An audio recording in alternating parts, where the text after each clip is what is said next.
ஒரு விஷயத்தை நம்ம ஏற்றுக்கோம். இன்றைக்கி ரொம்ப மகிழ்ச்சியாக இருக்கும், அந்த மகிழ்ச்சி ஒரு அரை மணி நேரத்தில் போயிடுது. அப்போ அது உண்மை இல்லைன்னு தெரிஞ்சுது. ஆனால் துன்பத்தை மட்டும் நம்ம என்ன பண்ணுறோன்னா, துன்பத்தை மிக முக்கியமாக வச்சுக்கிறோம். அதை தடுக்கிறதுக்கு நம்ம முயற்சி பண்ணுறோம், அதை எதிர்க்கிறதுக்கு முயற்சி பண்ணுறோம், அதை போக்குறதுக்கு முயற்சி பண்ணுறோம். அதனாலேயே அது பெருகி போகுது.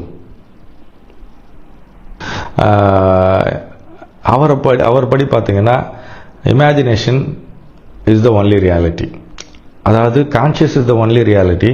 இமேஜினேஷன் தான் நம்ம வாயிலாக தான் நம்ம உலகத்தை பார்க்குறோம். அதனால் இமேஜினேஷனுக்கு பாவனை, தமிழில் பாவனை, கற்பனை இல்லை, அது பாவனை.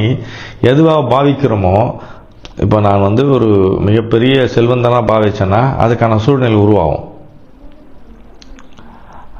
நான் சிக்கல் உள்ள மனிதனாக என்னை பாவிச்சேன்னா அதுக்கான சூழ்நிலை உருவாகும். அப்போ நான் ஞான மார்க்கத்தில் போய் ஞானம் அடைகிறேன்னு அப்படி அடைந்து விட்டேன்னு நினச்சோன்னா அதுக்கான சூழ்நிலை உருவாகும். அந்த மாதிரி அவர் பல கோடி பேருடைய வாழ்க்கையை மாற்றியிருக்கிறார்.